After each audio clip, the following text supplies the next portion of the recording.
Hello বন্ধুরা, আশা করছি তোমরা সবাই খুব ভালো আছো। আজ আমি তোমাদের কাছে নতুন একটি রেসিপি নিয়ে চলে এলাম।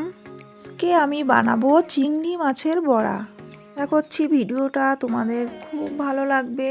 তোমরা সম্পূর্ণ ভিডিওটা দেখে অবশ্যই আমার পাশে থাকবে এবং ভিডিওটা ভালো লাগলে চ্যানেলটা একটু সাবস্ক্রাইব করে দিও প্লিজ। তাহলে রেসিপিটা শুরু করা যাক। তার জন্য একটা পাত্রে 1 কাপ মসুর ডাল নিয়ে নিলাম। ডালটা 2-3 বার জল পাল্টে ভালোভাবে ধুয়ে আমি 1 ঘন্টার মতো ভেজাতে দিয়েছি। এবার একটা মিক্সিং জারের মধ্যে ডালগুলোকে দিয়ে দিলাম।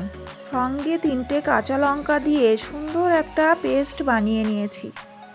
ডালের পেস্টটা আমি একটা পাত্রের মধ্যে ঢেলে রাখলাম।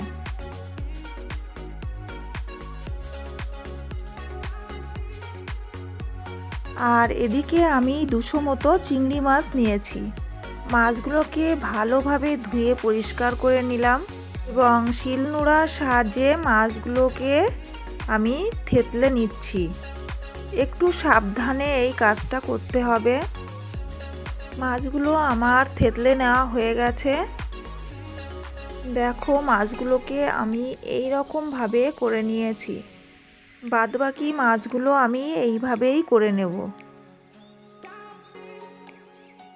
এদিকে 3টে পেঁয়াজ নিয়ে আমি সুন্দরভাবে কুচিয়ে নিয়েছি। একটু মিহি করে কোচালে ভালো হয়। একটা টমেটো ভালো করে কুচিয়ে নিচ্ছি। টমেটো কুচি করা হয়ে গেছে। সঙ্গে কিছুটা ধনেপাতাও কুচি করে নিলাম। ধনেপাতাগুলো খুব ফ্রেশ ছিল, আমার এগুলোও কুচি করা হয়ে গেছে। 1 ইঞ্চি মতো আদাও থেতো করে নেব। এবার সেই আগে থেকে বেটে রাখা ডালের পেস্টের মধ্যে থেতো করা চিংড়ি মাছ, পেঁয়াজ কুচি, টমেটো কুচি, আদা দিয়ে একে একে লবণ, হলুদ গুঁড়ো, জিরে গুঁড়ো, লঙ্কা গুঁড়ো, ধনেপাতা দিয়ে ভালো করে মাখাতে হবে। দেখো বন্ধুরা, আমি একটা চামচের সাহায্যে সুন্দর করে মাখিয়ে নেব। ঠিক এইভাবেই মাখাতে হবে। মাছগুলো আমার খুব সুন্দরভাবে মাখানো হয়ে গেছে। এদিকে আগে থেকেই আমি তেলটা গরম হতে দিয়েছিলাম আর বড়ার শেপে আমি চিংড়ি মাছগুলোকে দিয়ে দিচ্ছি সব। মাছগুলোকে আমি এপিট ওপিট করে লাল লাল করে সুন্দরভাবে ভেজে নেব। খুব টেস্টি একটা রেসিপি বন্ধুরা। এবার একটা কাঁটা চামচের সাহায্যে আমি মাছগুলোকে উল্টে দেব। বন্ধুরা বাড়িতে একবার হলেও এই রেসিপিটা একটু ট্রাই করবে, এতে অসম্ভব সুন্দর হয়।